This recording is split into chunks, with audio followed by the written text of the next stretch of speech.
Red breaking చూస్తున్నాం. America అధ్యక్షులు Trump ప్రపంచ కుబేరుడు మస్క్ మధ్య గొడవ ముదిరింది.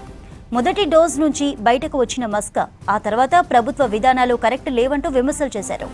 ముఖ్యంగా ది బ్యూటిఫుల్ ను వ్యతిరేకిస్తూ సోషల్ మీడియాలో పోస్ట్ పెట్టిన మస్క్ ఇప్పుడు ఏకంగా కొత్త పార్టీ పెట్టాలంటూ సంచలన పోస్ట్ పెట్టారు. అమెరికా అధ్యక్షులు ట్రంప్తో విభేదాల వేళ టెస్లా అధినేత ఎలాన్ మస్క్ కొత్త రాజకీయ పార్టీ ఏర్పాటుపై ఎక్స్లో ఓటింగ్ పెట్టారు.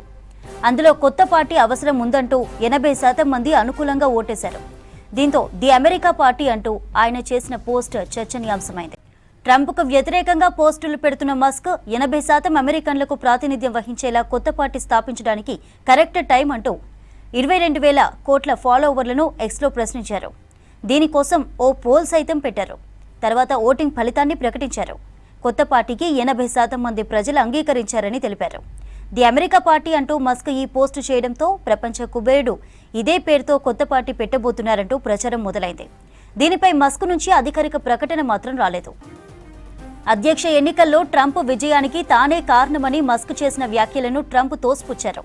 తానెవరి సాయం లేకుండానే నెగ్గానని సమాధానమిచ్చారు. డిపార్ట్మెంట్ ఆఫ్ గవర్నమెంట్ ఎఫిషియన్సీ నుంచి తప్పించేందుకే మస్క్కు అంత కోపమన్నారు అధ్యక్షుడు ట్రంప్.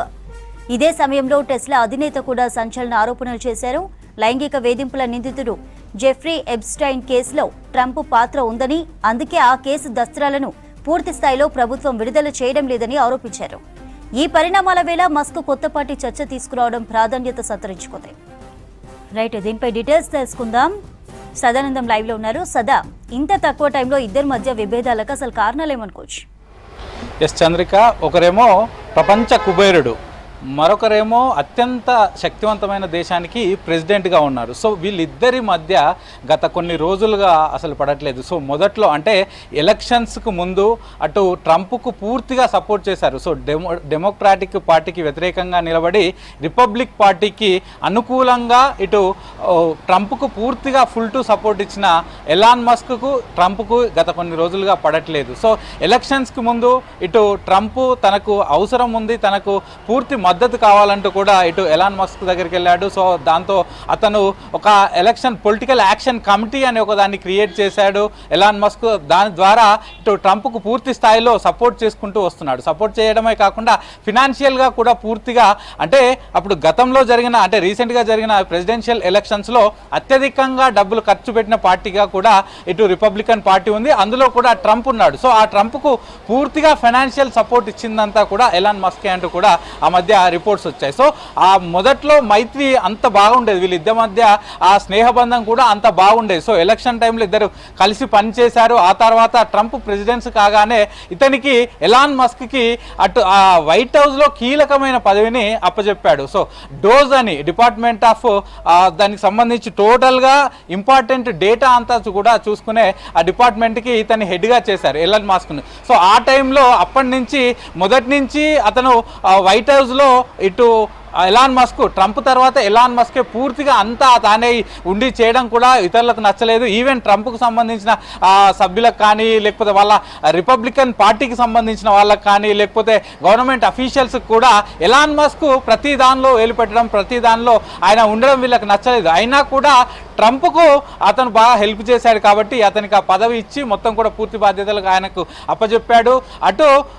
ఇటు మస్క్ ఈ విధంగా ట్రంప్కు హెల్ప్ చేస్తే ఇటు ట్రంప్ కూడా మస్క్కు సంబంధించిన ఆయన స్టార్లింక్ కానీ స్పేస్ ఎక్స్ ప్రాజెక్టులకు పూర్తిగా గవర్నమెంట్ నుంచి కొన్ని లక్షల బిలియన్ల రూపాయలను అతనికి అందించాడు. చాలా వరకు ప్రాజెక్టులు అవన్నీ కూడా అప్పగించాడు. సో ఇదంతా కూడా వీళ్ళిద్దరి మధ్య కొనసాగుతూ వస్తుంది. కానీ రీసెంట్గా అతన్ని డోజ్ నుంచి తొలగించిన తర్వాత, అంటే యాక్చువల్గా డోజు ఫస్ట్ దానిలో క్రియేట్ చేసినప్పుడు కేవలం 130 days మాత్రమే అతని పదవి ఉంటుంది. ఆ తర్వాత ఒకవేళ కావాల్సి అనుకుంటే ఎక్స్టెండ్ చేయొచ్చు. కానీ ట్రంప్ మాత్రం దాన్ని ఎక్స్టెండ్ చేయలేదు. సో అప్పటి నుంచి స్టార్ట్ అయింది వీళ్ళిద్దరి మధ్య. సో ట్రంప్కు పూర్తిగా అతనికి సంబంధించి ట్రంప్ను మెల్లమెల్లగా అతను విమర్శించుకుంటూ రావడం, ఆ తర్వాత ఐప్స్టీన్ సెక్స్ కుంభకోణంలో కూడా ఇటు ట్రంప్ కూడా ఉన్నాడంటూ కూడా ఎలాన్ మస్క్ అతన్ని విమర్శలు చేయడం, దీంతో దానికి ట్రంప్ ట్రంప్ దీనిపైన స్పందిస్తూ ఎలాన్ మస్క్ పిచ్చి లేసింది, మతి భ్రమించింది అంటూ కూడా ఆయన చెప్పడం, ఇదే కాకుండా ఇంకా చాలా అంశాలు వాళ్ళిద్దరి మధ్య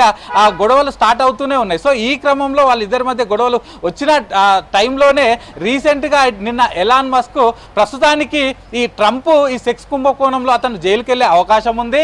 so next JD Vance, vice ప్రెసిడెంట్గా ఉన్న జేడీ వాన్స్ నెక్స్ట్ ప్రెసిడెంట్ అయ్యే అవకాశాలు ఉన్నాయంటూ కూడా తాను ట్వీట్ చేశాడు, తన ఎక్స్లో ట్వీట్ చేశారు.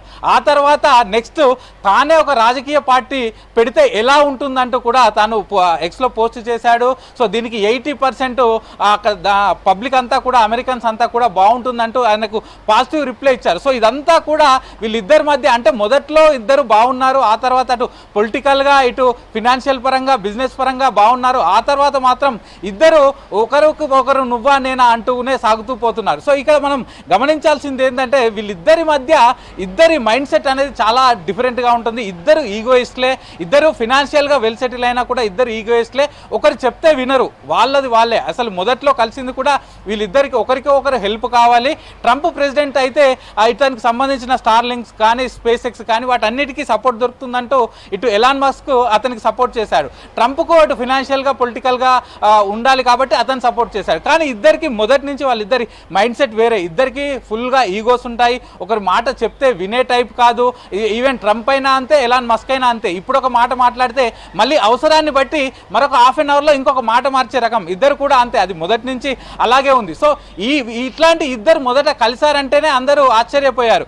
ఆ తర్వాత వితిన్ 3 to 4 monthsలోనే తిరిగి మళ్ళీ వీళ్ళిద్దరి మధ్య చెడిపోయిందంటే అటు అమెరికన్స్ అంతా కూడా ఇదంతా మొదటి నుంచి అనుకుందే, మనం మొదటి నుంచి చెప్పిందే.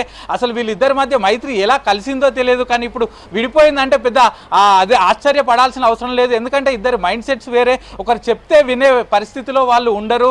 ఈవెన్ వాళ్ళకు ఎవరైతే ఎక్స్ప్లెయిన్ చేస్తారో వాళ్ళ మాటలు కూడా వినే సిచ్యువేషన్ వీళ్ళిద్దరి మధ్యలో ఉండదు. అట్లాంటి వాళ్ళు మొదట్లో కలిశారు, కానీ ఇప్పుడు విడిపోవడం ఆశ్చర్యం కూడా కాదని చెప్తున్నారు. సో ఇది గత కొన్ని రోజులుగా అమెరికాలో అయితే నడుస్తుంది. సో రిపబ్లికన్స్కి మొదటి నుంచి హెల్ప్ చేసిన ఇటు ఎలాన్ మస్క్ మాత్రం ఇప్పుడు బయటికి వచ్చేసాడు. బయటకు వచ్చిన తర్వాత అటు ట్రంప్ పైన అలాగే గవర్నమెంట్ పైన చాలా వరకు విమర్శలు చేస్తున్నారు. ఇదంతా కంటిన్యూస్గా కొనసాగుతుంది. సో ఫైనల్గా వీళ్ళిద్దరి గొడవకి నెక్స్ట్ లాస్ట్ స్టెప్ ఎక్కడ పడుతుంది అనేది మాత్రం వేచి చూడాలి చంద్రిక.